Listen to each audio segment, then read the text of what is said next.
Last lecture में मैं आपको क्या बता रही थी, फोटोसिंथेसिस के बारे में। फोटोसिंथेसिस, तो मैंने आपको बताया था कि जो फोटोसिंथेसिस होता है इसके लिए आपको रिक्वायर्ड क्या क्या रॉ मटेरियल्स होता है। सबसे पहले CO2, देन आपको चाहिए होता है वाटर, सनलाइट एंड आपका क्लोरोफिल। ये 4 रिक्वायरमेंट्स होती हैं सनलाइट फोटोसिंथेसिस प्रोसेस के लिए। अब एक और इम्पॉर्टेंट चीज आपको यहाँ पे ये याद रखनी है कि जो प्लांट्स अपना फूड प्रिपेयर करते हैं, तो प्रिपेयर करने के बाद वो अपने फूड को अपनी बॉडी के अंदर स्टोर रखते हैं इन द फॉर्म ऑफ स्टार्च। या फिर आप ऐसे भी बोल सकते हो, सपोज ये आपकी लीफ है, ठीक है, तो लीफ के अंदर जो फूड रहता है वो स्टार्च की फॉर्म में रहता है आपका।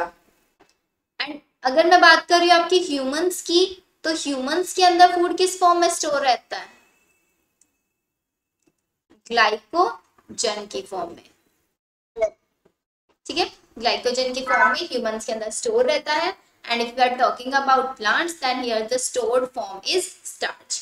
अब इसको फाइंड आउट करने के लिए एक एक्सपेरिमेंट परफॉर्म किया जाता है कि आपका जो लीफ है वो फोटोसिंथेसिस कर रही है या नहीं कर रही है, इस चीज को चेक करने के लिए। तो आपने क्या किया, लेट्स टेक एन एग्जांपल।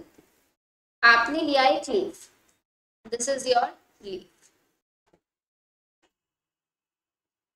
आपने क्या किया, इस लीफ के हाफ पार्ट को फॉइल पेपर से कवर अप कर दिया।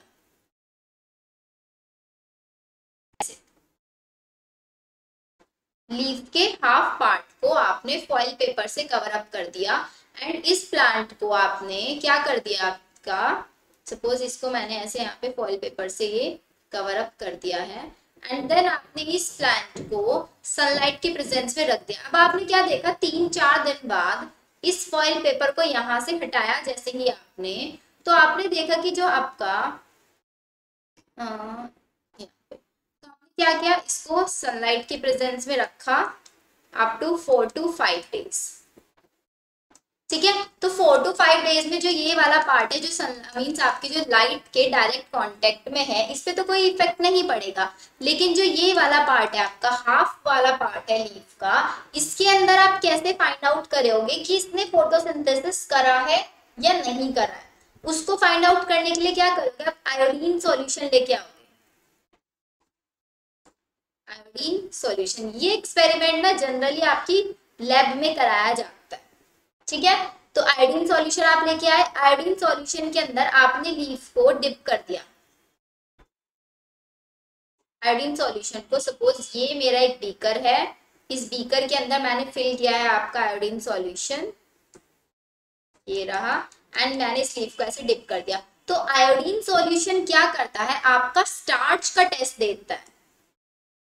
तो मीन्स आपके लीफ के अंदर सिर्फ इस वाले पार्ट में स्टार्च बना होगा ना, क्योंकि यही वाला पार्ट था जिसको लाइट मिल रही थी प्रॉपर अमाउंट में। तो इसका मतलब जो लीफ का हाफ वाला पार्ट है वो तो हो जाएगा आपका वायलेट कलर में, या फिर ब्लू कलर में हो बोल सकते हो आप इसका, ब्लू कलर का। बट जो आपका रिमेनिंग पार्ट है ये एज इट इज रहेगा, अनकलर्ड रहेगा, रिमेनिंग पार्ट अनकलर्ड रहेगा। तो इस एक्सपेरिमेंट से आपको क्या पता चला, बिकॉज हमें पता है आयोडीन सॉल्यूशन को जब भी आप स्टार्च के साथ ऐड करोगे तो वो आपको ब्लू कलर देता है। अब हाफ पार्ट तो ब्लू कलर शो किया उसने, लीफ के हाफ जो पार्ट था उसने कोई कलर शो नहीं किया। इससे आपको क्या फाइंड आउट कर पा रहे हो आप कि लीफ के हाफ ही पार्ट में स्टार्च बना है एंड लीफ के बाकी वाले पार्ट में स्टार्च नहीं बना। तो इस प्रोसेस से हमें ये पता चलता है कि फोटोसिंथेसिस प्रोसेस के लिए सनलाइट कितनी ज्यादा रिक्वायर्ड होती है। अगर आप प्रॉपर अमाउंट में सनलाइट नहीं दोगे तो वहां पे स्टार्च का फॉर्मेशन नहीं होगा, या फिर आप बोल सकते हो कि वहां पे फूड का फॉर्मेशन नहीं होगा। ये एक्सपेरिमेंट आपका परफॉर्म किया जाता है किसके लिए, स्टार्च को फाइंड आउट करने के लिए, स्टार्च को चेक करने के लिए कि स्टार्च का फॉर्मेशन हुआ है या नहीं हुआ है, ठीक है। एंड ये एग्जैक्ट कलर अगर आप लिखना चाहो तो ब्लू ब्लैक कलर आपका शो करता है। एंड यहां से ना क्वेश्चन 101% आता है कि आपका या फिर आप एग्जाम्पल में ना ये भी आ जाता है राइस वाटर। कि जब आप राइस वाटर के साथ आयोडीन सॉल्यूशन ऐड करोगे, राइस में भी तो क्या होता है, स्टार्च होता है, मींस कार्बोहाइड्रेट होता है ना। तो जैसे ही आप राइस वाटर को आयोडीन सॉल्यूशन के साथ ऐड करोगे तो कैसा कलर हो जाएगा उसका, ब्लू ब्लैक कलर, ठीक है। ओके चलो, तो हमारा सनलाइट वाला प्रोसीजर क्लियर हो यहाँ से। फिर इसके बाद मैंने आपको बताया था कि अगर प्लांट्स को, हाँ हाँ बोलो।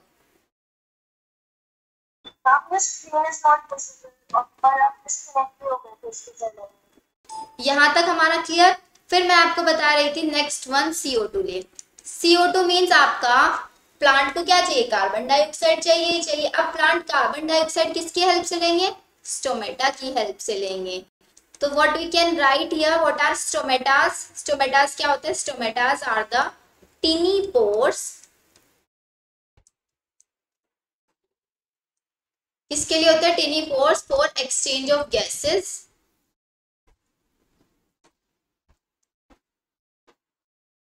कहाँ पे प्रेजेंट होता है, इन लीफ। लीफ के अंदर छोटे छोटे पोर्स जो प्रेजेंट होते हैं for the exchange of gases are known as stomata, ठीक है। एंड अगर हम बात करें सिर्फ एक सिंगल स्टोमेटा की, तो उसके लिए हम वर्ड यूज करते हैं स्टोमा। स्टोमा वर्ड हम यूज करते हैं। एंड स्टोमेटा की ओपनिंग एंड क्लोजिंग को गार्ड करते हैं आपके गार्ड सेल। जैसे कि आपकी माउथ की ओपनिंग एंड क्लोजिंग को कौन गार्ड करते हैं, आपके लिप्स। सेम ये देखो, बीच में तो है ये आपका स्टोमेटल पोर, सेंटर में है ये आपका स्टोमेटल पोर, एंड साइड में जो है आपका ओपनिंग एंड क्लोजिंग करा रहे हैं both cells, these are known as guard cells. तो यहाँ पे तो मैं बोल रही हूँ कि स्टोमेटा आपका क्या है, ओपन है, लेकिन आपका स्टोमेटा यहाँ पे क्लोज है। देखो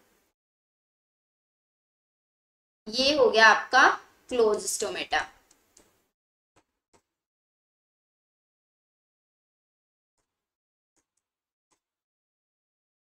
स्टोमेटा के जस्ट साइड में आपने देखा कि क्या प्रेजेंट है, आपकी guard cells. And guard cells के साइड में प्रेजेंट होती है आपकी सबसीडरी सेल्स, ऐसे साइड में, these are known as subsidiary cells।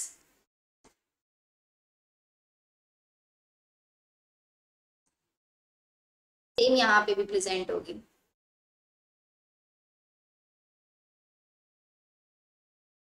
subsidiary cells। Guard cells का काम क्या है, इट रेगुलेट्स द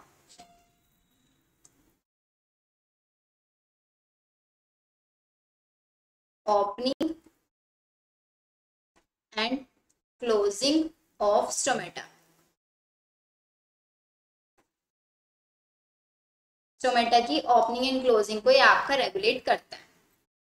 सो मैं क्या बता रही थी, आपका गार्ड सेल्स, ये होती है आपकी गार्ड सेल्स, इनके साइड में प्रेजेंट है आपकी सबसीडरी सेल्स। और गार्ड सेल्स का काम क्या होता है, ये आपका रेगुलेट करती हैं opening and closing of stomata. Side में प्रेजेंट है आपके सबसीडरी सेल्स।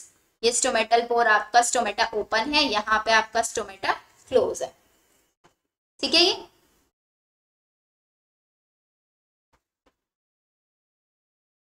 क्वेश्चन आपसे यही पूछा जाएगा कि स्टोमेटा की ओपनिंग एंड क्लोजिंग को कौन गार्ड करता है।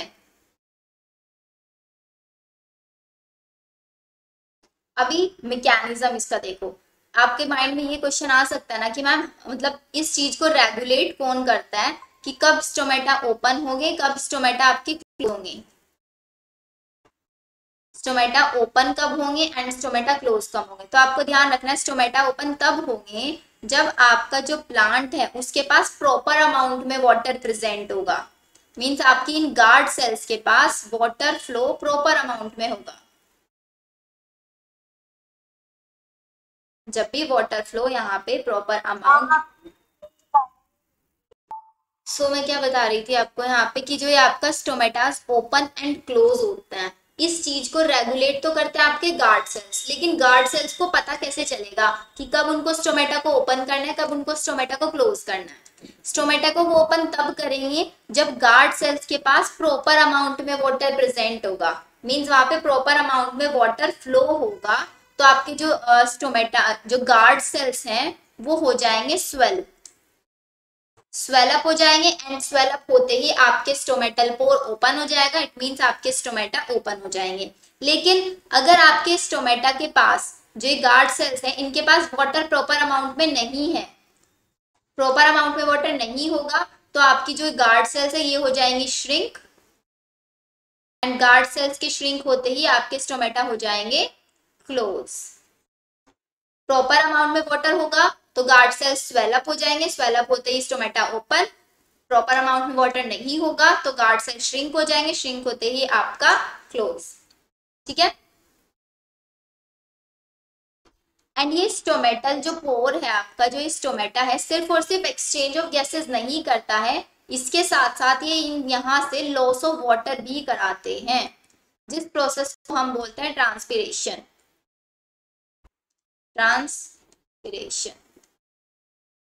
Transpiration is the loss of water, water का लॉस होना from the stomatal pores is known as. आपने देखा है ना कि कभी कभी जो लीव्स होते हैं उनके सरफेस के ऊपर ड्रॉप्स वाटर होती हैं, तो वो कहाँ से होता है लॉस, वो इन्हीं स्टोमेटल पोर्स की वजह से होता है।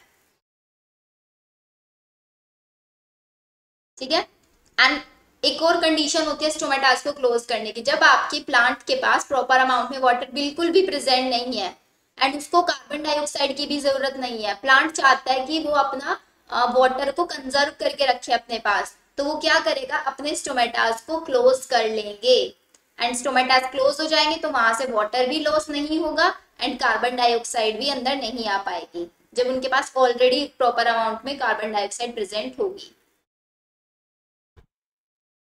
आगे समझ में? ठीक है, अब ये हमारा हो गया कि आपके जो प्लांट से कार्बन डाइऑक्साइड कैसे लेंगे। अब आती है मेन चीज आपके वाटर की, वाटर का कंडक्शन कैसे होगा आपके प्लांट के अंदर। आपने बताया था लास्ट क्लास में कि यहाँ पे टिश्यूज के थ्रू होता है, कौन से टिश्यू के थ्रू होता है,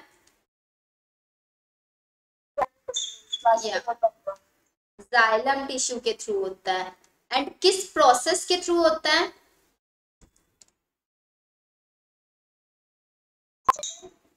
या बट ऑस्मोसिस के थ्रू होता है। What is osmosis?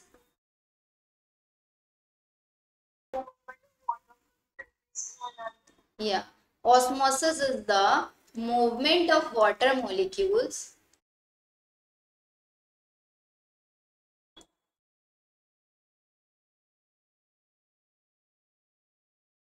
from high concentration to low concentration. Roots के पास आपका वाटर हाई कंसेंट्रेशन में प्रेजेंट है एंड बाकी के जो पार्ट्स है जैसे कि लीव्स तक वाटर को जाना है वहां पे लो कंसेंट्रेशन में प्रेजेंट है, तो वाटर का जो मूवमेंट है वो रूट से कहाँ तक हो जाएगा, आपका लीव्स तक हो जाएगा, वाटर से रूट से लीव्स तक, एंड ये हमेशा यूनिडायरेक्शनल होता है, दिस इज ऑलवेज यूनिडायरेक्शनल। ठीक है, यूनिडायरेक्शनल समझते हो ना, सिर्फ एक ही डायरेक्शन में।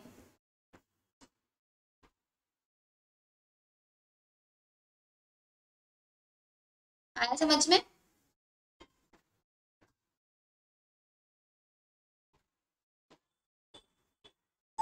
देखो हमने देखा कि आपका जो वाटर है प्लांट्स वो किसकी हेल्प से लेते हैं, जाइलम टिश्यू की हेल्प से लेता है, and by which one process, your osmosis process. Osmosis हमने देखा क्या होता है, movement of water from high concentration to lower concentration.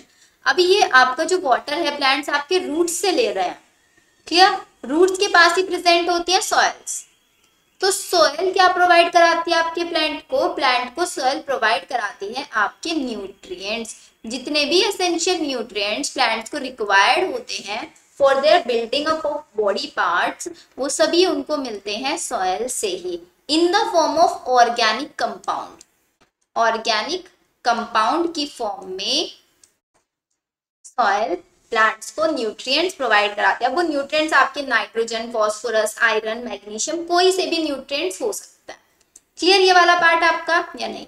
फिर इसके बाद नेक्स्ट हमने देखा कि साइट ऑफ फोटोसिंथेसिस क्या होता है, site of photosynthesis, we know site of photosynthesis is your chloroplast, जिसके अंदर ही प्रेजेंट होता है क्या आपका क्लोरोफिल। देखो अब मैं आपको इसका थोड़ा सा क्लियर आइडिया बताने के लिए क्लोरोप्लास्ट की स्ट्रक्चर बनाती हूँ। ये देखो ये ऐसे आपकी क्लोरोप्लास्ट की स्ट्रक्चर होती है एंड इसके अंदर प्रेजेंट होते हैं थाइलाकोइड्स लाइक दिस। ये आपने 9th क्लास में अपना पढ़ा होगा सेल चैप्टर में। ये देखो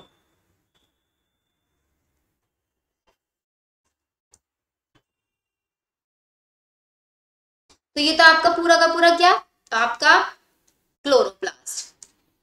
क्लोरोप्लास्ट क्लोरोप्लास्ट के अंदर जो ये स्ट्रक्चर है पूरा का पूरा, जो एक पूरा का पूरा स्टॉक बन रहा है, इस पूरे एक स्टॉक को बोलते हैं हम आपका ग्रेना। एंड इस ग्रेना की जो एक सिंगल ये कॉइन स्ट्रक्चर है दिस वन, इस सिंगल कॉइन को हम बोलते हैं थाइलाकोइड। एंड इन्हीं थाइलाकोइड के अंदर प्रेजेंट होते हैं क्या आपका क्लोरोफिल, जो कि क्या है एक आपका ग्रीन पिगमेंट है या फिर आपका क्या फोटोसिंथेटिक पिगमेंट है। अब इसके अंदर भरा रहता है पूरा का पूरा एक लिक्विड, उसको हम बोलते हैं stroma. This is known as stroma and each thylakoid is joined, each एक दूसरे से थाइलाकोइड्स क्या होते हैं, they are both joined with each other with a stromal lamella. ये हम बोलते हैं हम इसको स्टोमल लैमिला। यहाँ पे इंपॉर्टेंट चीज आपको क्या देखनी है कि यहाँ पे दो टाइप के रिएक्शंस होते हैं, सिर्फ इतना याद रखना है। ग्रेना के अंदर होती है हमेशा लाइट रिएक्शन, लाइट रिएक्शन जो सिर्फ तभी होगी जब आपका सनलाइट प्रेजेंट होगी। एंड स्ट्रोमा के अंदर होती है आपकी डार्क रिएक्शन, मीन्स ये रिएक्शन तब होती है नाइट के टाइम में। नाइट के टाइम में अगर रिएक्शन होगी तो वो स्ट्रोमा वाले पार्ट के अंदर होगी, और अगर डे के टाइम में रिएक्शन होगी तो वो आपकी ग्रेना के अंदर होगी। एंड क्लोरोफिल प्रेजेंट होता है इन थाइलाकोइड स्टॉक लाइक स्ट्रक्चर्स के अंदर। ये आपकी क्लोरोप्लास्ट की स्ट्रक्चर हुई। बताओ डन यहाँ तक? तो हमारा ये प्रोसेसिंग डन होता है, मीन्स न्यूट्रिशन इन प्लांट्स हमारा यहाँ तक डन। अब नेक्स्ट टॉपिक आता है आपका न्यूट्रिशन इन एनिमल्स। एनिमल्स के अंदर न्यूट्रिशन कैसा होता है? फर्स्ट वन टॉपिक तो आपको पता ही है इसमें, न्यूट्रिशन इन एनिमल्स में ऑल एनिमल्स आर हेट्रोट्रॉफिक। सारे के सारे एनिमल्स क्या होते हैं आपके हेट्रोट्रॉफिक होते हैं, मीन्स ये किसी अपने फूड के लिए किसी दूसरे ऑर्गेनिज्म पे, किसी दूसरे इंडिविजुअल के ऊपर डिपेंडेंट होते हैं। They can not prepare their own food, वे अपना फूड खुद से प्रिपेयर नहीं कर सकते like animals, sorry like plants. Done. अब न्यूट्रिशन इन एनिमल्स में 3 टाइप्स आते हैं आपके, कौन कौन से? The first one is your herbivores, जिनको हम बोलते हैं प्योर वेजिटेरियंस। सेकंड आता है आपका carnivores, pure non veg and omnivores. Men's किस कैटेगरी में आता है आपके? ओमनिवोर्स की कैटेगरी के अंदर आता है। हर्बीवोर्स में आपके सारे वो प्लांट्स आएंगे, सॉरी वो एनिमल्स आएंगे, those animals which eat only plants, जो सिर्फ और सिर्फ प्लांट्स को ही ईट करते हैं, उनको हम बोलेंगे क्या? आपके हर्बीवोर्स। एग्जाम्पल आप लिख सकते हैं यहाँ पे, काउ, बुफेलो, और आपका गोट, कैमल, डियर एटसेट्रा। ठीक है। अब कार्निवोर्स के अंदर क्या है? कार्निवोर्स में आपके सारे वो एनिमल्स आएंगे जो फ्लैश ईट करते हैं। सो दोज एनिमल्स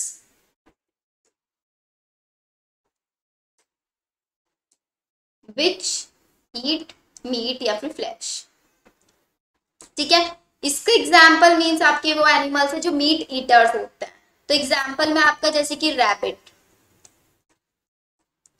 आपका डियर भी इसके अंदर आ सकता है, या फिर आपका dog, frog, tiger etcetera.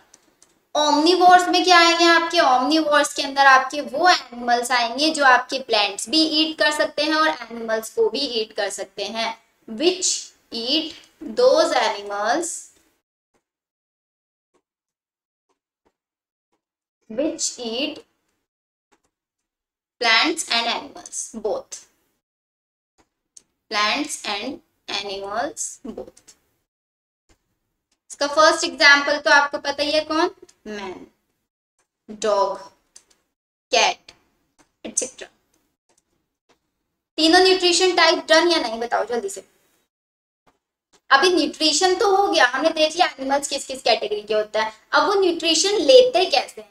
Because plants के अंदर तो क्या था, फूड अपना प्रिपेयर कर रहा है खुद से ही, लेकिन यहाँ पे तो एक प्रॉपर प्रोसीजर होगा ना न्यूट्रिशन लेने का। तो वही आता है आपका next process, different steps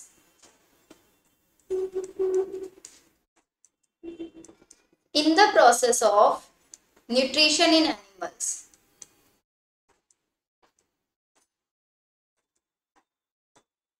nutrition in animals, जिसके प्रोसेस मैंने आपको पहले भी बताए हैं। The first one is your ingestion, digestion, absorption, assimilation and egestion. तो वही स्टेप्स इसके अंदर भी आ रहे हैं आपके सारे। टोटल कितने प्रोसेस होते हैं? 5। The first one is your ingestion, second क्या आता है आपका? डाइजेशन, थर्ड वन आता है आपका absorption, fourth one is your assimilation and the fifth one is your egestion. इन सब की डेफिनेशंस लिखिए। देखो, इंजेशन का मतलब क्या होता है? Process of taking food, process of taking food into the body.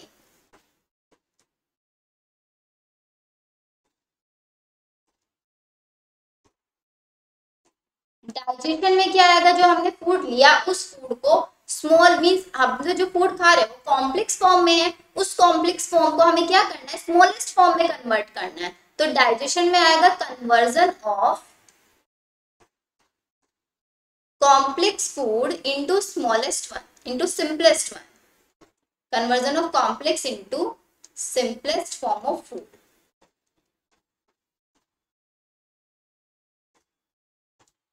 बताओ, डाइजेशन तक हमारा डन। प्रोसेस के अंदर क्या हुआ? जो हमारे कॉम्प्लेक्स फूड था उसको हमने सिंपलेस्ट फॉर्म में कन्वर्ट कर दिया। अब इसके अंदर क्या होता है? एब्जॉर्प्शन के अंदर, the process in which digested food passes through the intestinal walls। जो आपका फूड है वो intestinal wall से पास होके आपका कहाँ तक पहुंच चुका है? ब्लड तक पहुंच चुका है। उसको बोलेंगे हम आपका क्या? Transfer of digested food into the blood.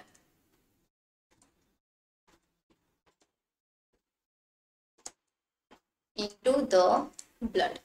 And assimilation का मतलब क्या होगा? एसिमिलेशन में जो आपने एब्जॉर्ब्ड फूड है उस एब्जॉर्ब फूड को यूज करना for your growth and repair. Using of absorbed food for growth and repair. And egestion में क्या आएगा? Removal of undigested food, removal of undigested food। बताओ, यहां तक डन आपका प्रोसेस सारा? पांचों के पांचों प्रोसेस हमारे क्लियर? चल, अब इसके बाद आपको पता है कि जो एनिमल्स होते हैं they can be of 2 types. एक होता है आपकी यूनिसेलुलर और एक होता है आपके मल्टीसेलुलर। Unicellular and multicellular.